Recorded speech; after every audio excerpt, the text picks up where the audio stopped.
The NHL has just announced a whole slew of rule changes for the upcoming 2019-2020 NHL season. We'll go through and explain all the changes coming up next.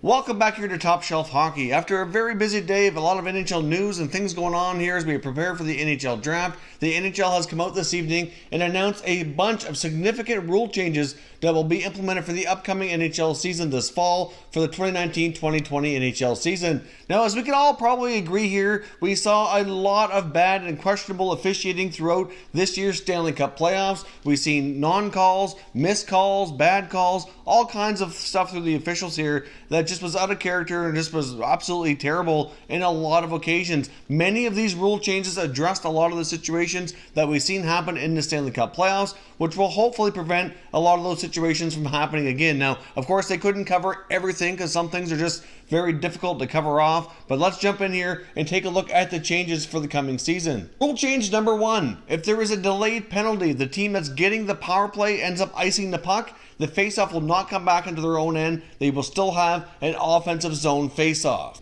Obviously, in the case of a delayed penalty, the team that's getting the power play has possession of the puck, and until they lose possession, the penalty is not called and the whistle's not blown. So obviously, during that sequence while they're managing the puck, if they ice the puck, they're not going to be penalized by having the faceoff come all the way back like it normally would on a regular icing call. Rule change number 2. If the goalie knocks the net off during a breakaway, it will be considered an automatic goal.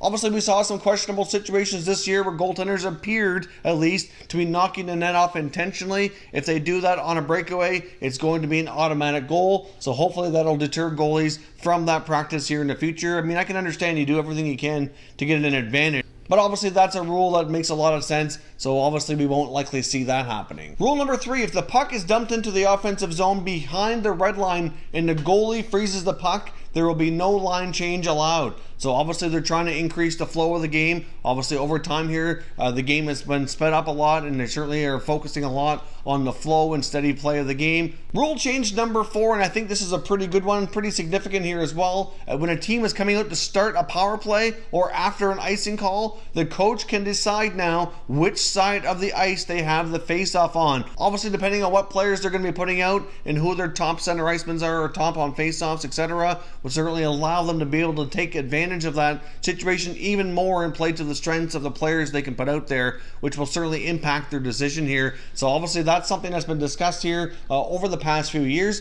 but coaches will now have the opportunity to pick what side of the ice the face-off is on when they're starting a power play or after an icing call.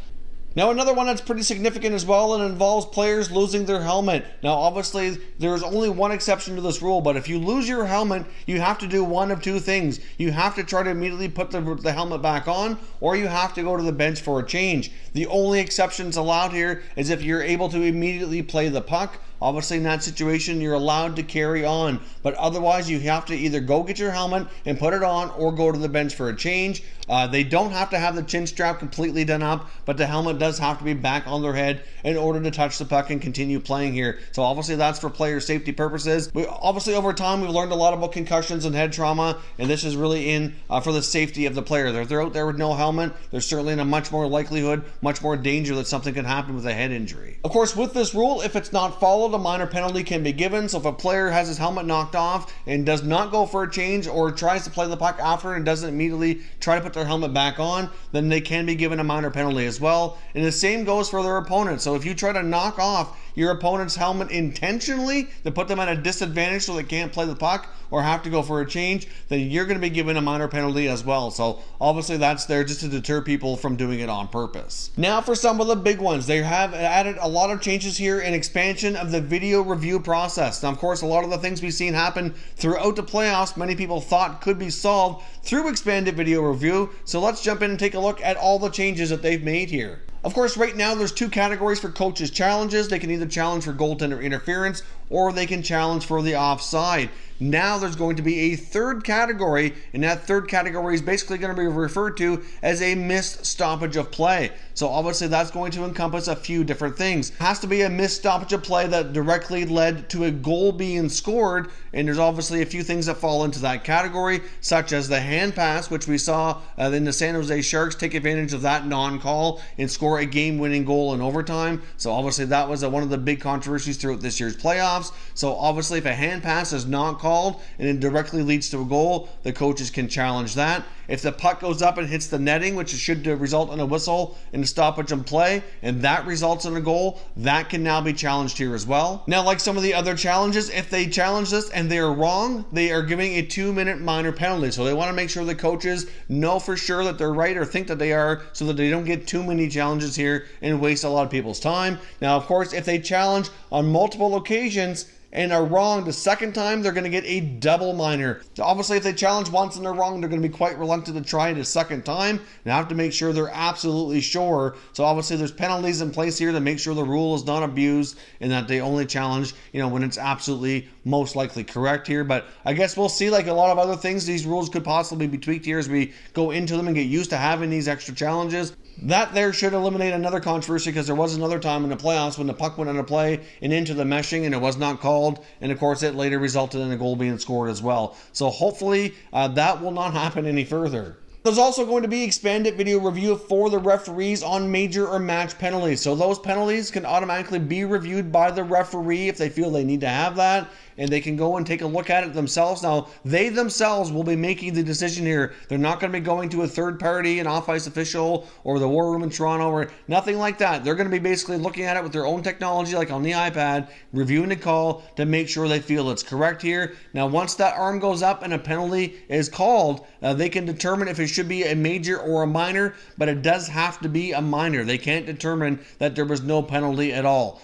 So that's one of the key sticking points here with this rule, but they can certainly have a look at it, and even though it's originally going to be potentially like a major penalty, like we saw with Vegas and Cody Eakin, they could review that and say, yeah, you know what, that really shouldn't have been a major. We're going to go back down here to a minor penalty and call it that instead. So they do have that option, or will have here moving forward. Now, of course, in the case of a high sticking penalty, they also will have the option to look and make sure that it wasn't their own player's stick. So oftentimes you see a stick hit somebody in the face, the arm goes up, penalty is called, and then later when we see the replay, we see that it wasn't even a player who they put in a penalty box. Sometimes it was a teammate of the guy who got hit, and they can call and review that and make sure, and they can also make sure they have the right player in the box as well. Oftentimes you see team captains or alternate captains going over pleading cases to the referee, trying to convince them if it was this player or that player, especially in situations where the player in question might be one of their top penalty killers or top players.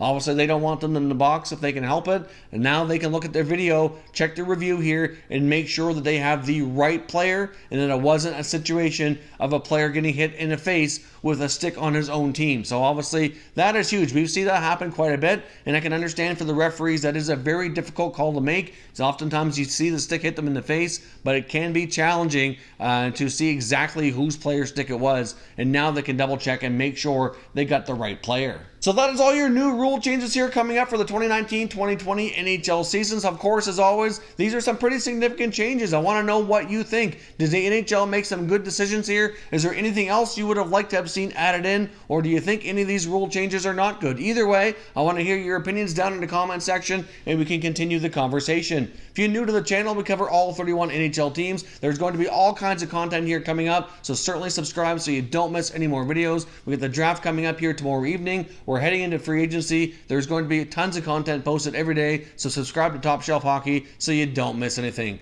Thank you for watching, and I will catch you next time.